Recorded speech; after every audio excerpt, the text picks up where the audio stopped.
गुरु तुम हो ज्ञानी ज्ञान के दाता, मुनि गुरुवर को करके प्रणाम।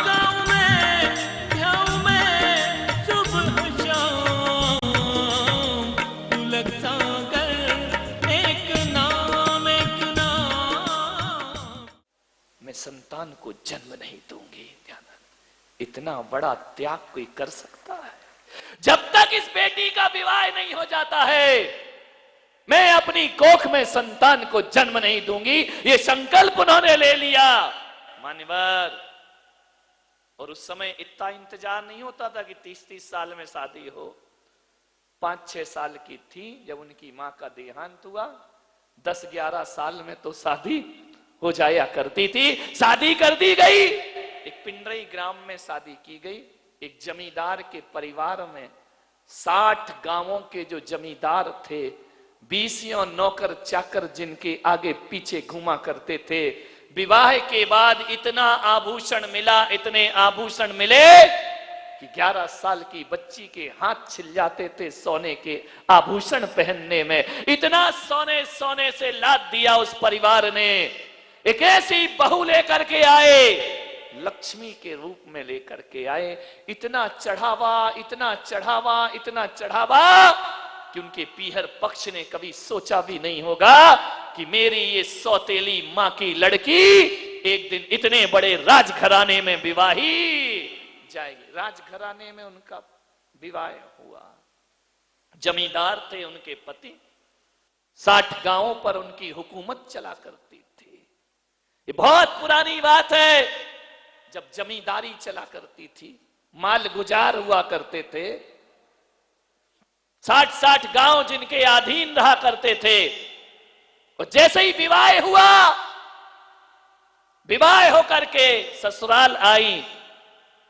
पहले के समय में बहुओं का पीहर का नाम अलग होता था, उस ससुराल का नाम। जैसे ही गई वहां पर एक विधान का आयोजन किया गया, सिद्ध चक्र जैसे विधान का आयोजन किया गया।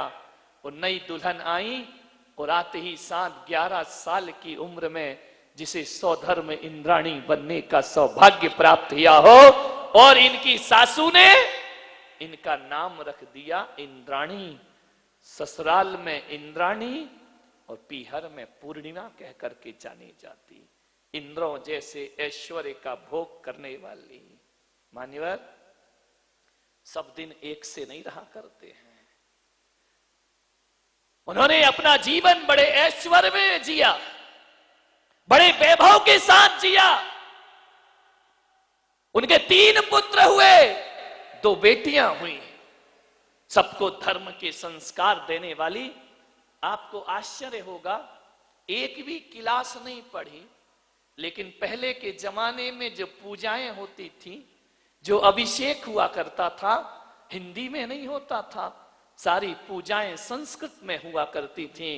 और उस अनपढ़ देवी को मैं तो कहता हूं, वो लोग सरस्वती की पूजा करते हैं।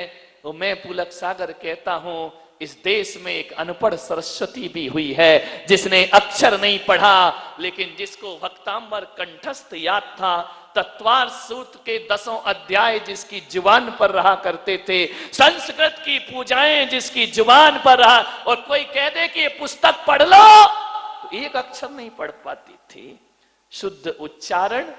और जितने भी स्तोत्र हैं, जितनी भी पूजाएं हैं, जितने भी कीर्तन हैं, हिंदी तो छोड़ो, संस्कृत में जिसे मुंह जुबानी याद रहा करते थे। 4-4 घंटे पूजन करती थी।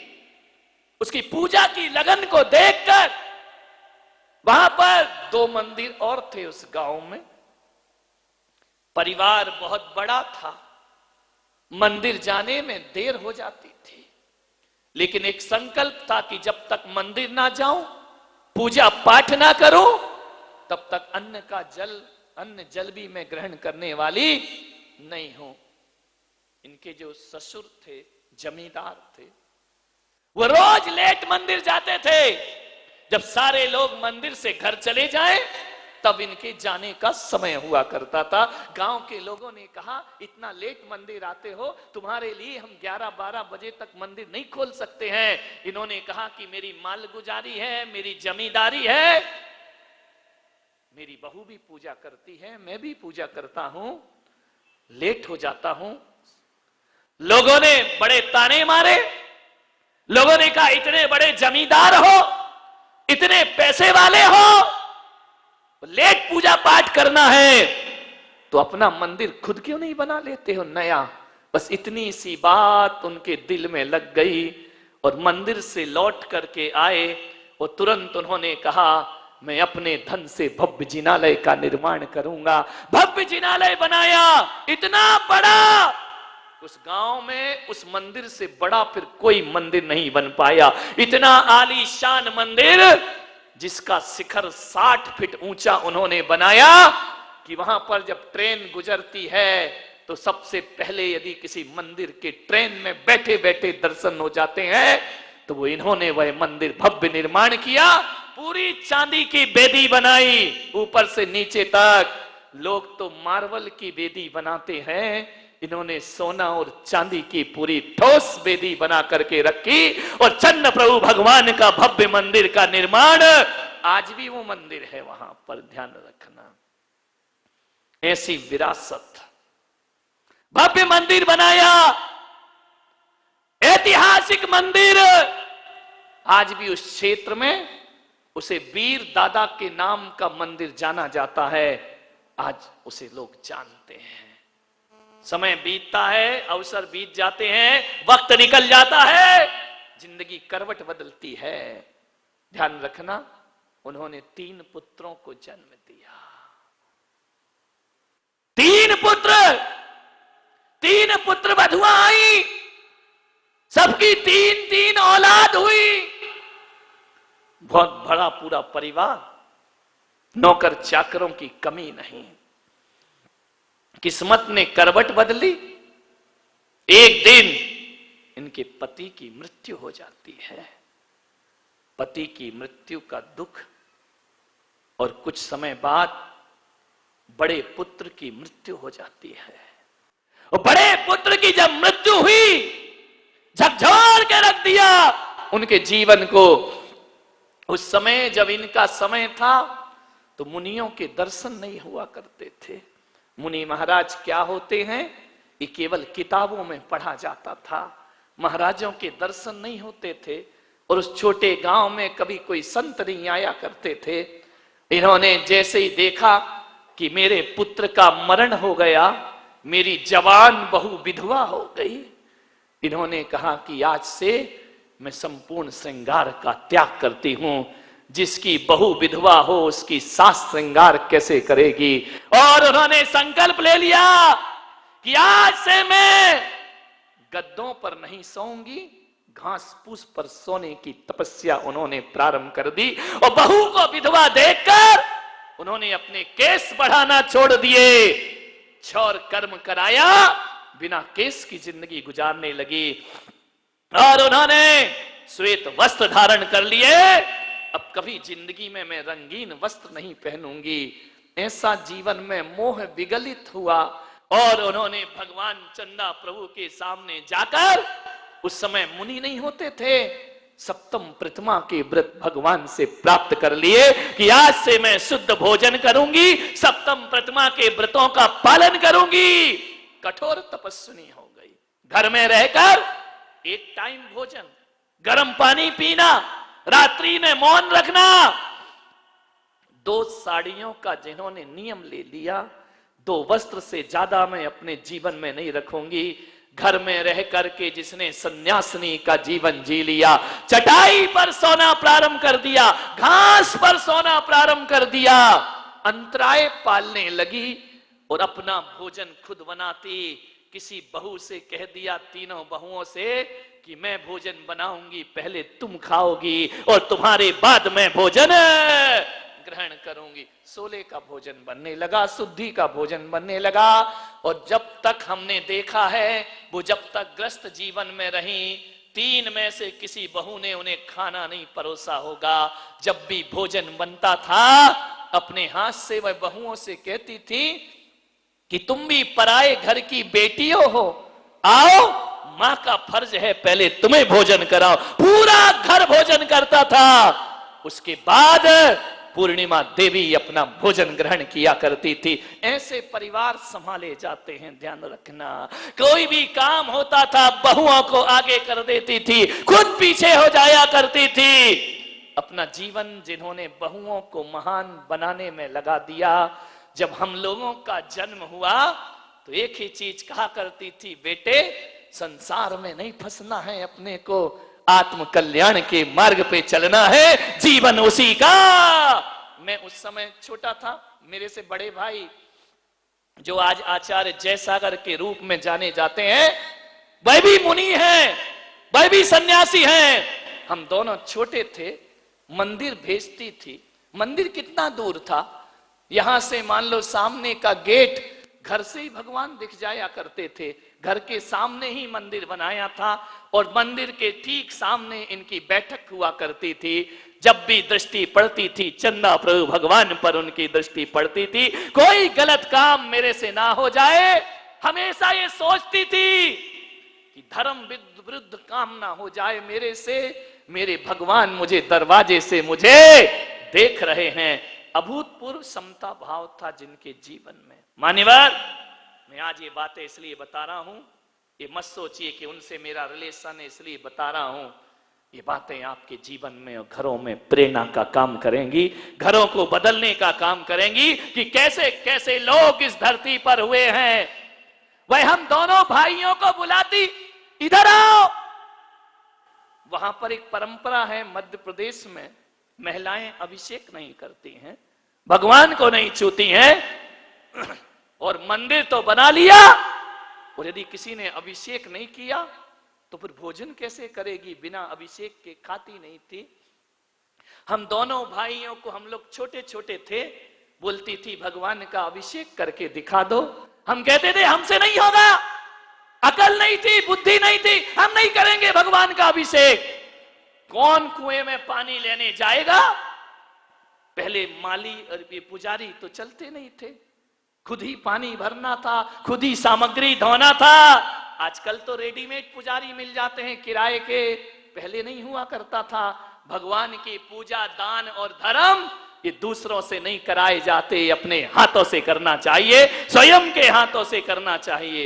उन्होंने कभी पुजारी नहीं रखा। आज भी उस मंदिर में पुजारी नहीं है, उनके वंशज ही भगवान की पूजन और अभिषेक किया करते हैं, ध्यान रखिए। मान्यवर, हमसे कहती थी कि 1 रुपया दूंगी, अभिषेक दिखा दे।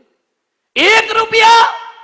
उस समय का 1 रुपया तो 100 रुपए के बराबर था मेरे भाई। बोले 1 रुपया मिलेगा, अभिषेक दिखाओ। हम भी छोटे थे, हमने कहा 1 रुपया लाओ, उसके बाद अभिषेक दिखाएंगे। दोनों को 1-1 रुपया देती थी, हम लोग भगवान का अभिषेक किया करते थे। बहुत छोटे छोटे थे, वेदी पर हाथ नहीं पहुंचता था, वेदी पर ही चढ़ जाया करते थे। मैं भी धोती पहनता था पूजन अभिषेक के समय, और मेरे से बड़े जो जयसागर वह भी धोती, वो थोड़े शरारती ज्यादा थे। जब मैं अभिषेक करने को वेदी पर चढ़ता तो मेरी धोती खोल देते। मैं 8 साल का, मैं रोने लगता, मेरी धोती खुल गई, मैं नहीं करूंगा अभिषेक। दादी गले से लगाती और कहती कि रोता क्यों है? मैंने कहा मेरी धोती खुल गई, इतने लोग खड़े हैं, मेरे पास कपड़े नहीं हैं। उन्होंने कहा देख बेटा, भगवान भी बिना कपड़े के हैं और तुझे भी बिना कपड़े का बना लिया। अरे तुझे जीवन का कल्याण करना है। मुझे ये नहीं मालूम था कि वो मुझे समझा के धोती पहना रही थी या कपड़े उतारने के संस्कार प्रदान कर रही थी। उसने कहा बेटा कुछ नहीं होता है, खुल जाने दे धोती। ध्यान रख, जो कपड़े पहनते हैं वो भक्त होते हैं, वो जो कपड़े उतारते हैं वो भगवान हुआ करते हैं। तुझे तो भगवान बनना है। मेरे बचपन से पिता की मौत हो गई थी, मेरे पिता को मैंने देखा भी नहीं है अपनी जिंदगी में। वह कहती थी तुझे भगवान बनना है। मैं पूछता था मेरे पिताजी कहाँ हैं? बोले वो भगवान के पास गए हैं और तुझे भी भगवान के पास एक दिन जाना है। लेकिन भगवान बन के जाना है, इतना ध्यान रखना। मुझे कहती थी मंदिर जाओ, मैं कहता था मुझे नहीं जाना मंदिर। हाथ में चावल पकड़ाती थी, जा दर्शन करके आ। और मैं भी ऐसा मूर्ख नादान कि चावल देखता था तो नारियल की जो चिटक है वो तो बीन बीन कर खा जाता था, छुहारा रहता था वो खा जाता था, चावल पड़े रहते थे तो उनको मंदिर के आंगन में दर्शन करने नहीं जाता था। वो चावल चिड़ियों को डाल देता था, चिड़िया खा के। एक दिन दादी को पता चला कि ये चावल भगवान को नहीं चढ़ाता, ये फेंक के चला आता है। उसने कहा क्यों रे, तू चावल फेंक के आता है? मैंने कहा दादी यदि भगवान को चढ़ाऊंगा तो माली खा जाएगा, और माली का तो पेट भरा ही रहता है, बेचारी चिड़ियों को कौन दाना देता है, इसलिए मैं भगवान को नहीं चढ़ाता। चिड़ियों को दाना डालकर चिड़ियों को कौन खाना देगा? दादी की आंख भर आई कि बचपन से इतनी सी छोटी उम्र में करुणा की बातें करता है। उन्होंने कहा एक काम कर, कल से मंदिर जाना, दोनों हाथों में चावल लेकर जाना, और एक चावल भगवान को चढ़ाना और एक चिड़ियों को चुगा करके। मैं भी पागल, मैं दोनों ही मुट्ठी में चावल ले जाने लगा। छोटा सा था, अकल तो थी नहीं। और मैंने देखा कि दादी नहीं देख रही है, दोनों मुट्ठी चिड़ियों को डालकर चला। भगवान को नहीं चढ़ाया। किसी ने शिकायत कर दी कि ये मंदिर नहीं जाता है, ये चावल चिड़ियों को डाल देता है। दादी ने कहा इधर आ, कल से तेरा खाना पीना बंद। मैंने कहा अरे मैं किसी को खाना खिला रहा हूं और मेरा खाना बंद हो रहा है। बोले नहीं, कल से खाना नहीं मिलेगा। मैंने कहा था ना कि मंदिर जाना। मैंने कहा मैं रोज मंदिर जाता हूं। बोले झूठ। तू अब ऐसे बाज नहीं आएगा। बहुत मुझे धर्म वरम से कोई मतलब नहीं था बचपन में, लेकिन आज मुझे धर्मात्मा बनाने वाली कोई है, तुम्हारी का देवमती माता है जिन्होंने मेरा जीवन बदल। उन्होंने एक शर्त लगा दी, शर्त भी ऐसी शर्त कि अब खाना तुझे तभी मिलेगा, और बहुओं को कह दिया इसको एक रोटी भी मत देना, इसे नाश्ता भी मत देना, यदि तेरे माथे पे चंदन का टीका होगा तो खाना मिलेगा, वरना खाना मिलने वाला नहीं है। अब बोल मंदिर जाएगा या नहीं? मैंने कहा नहीं जाऊंगा। तो बोले चंदन का टीका लगा। प्रसारण पुण्यार्जक परिवार जिन शरणम तीर्थ धाम के परम संरक्षक संघपति श्री प्रदीप मामा, प्रतिभा मामी, भोपाल। गुरु तुम हो ज्ञानी, ज्ञान के साथ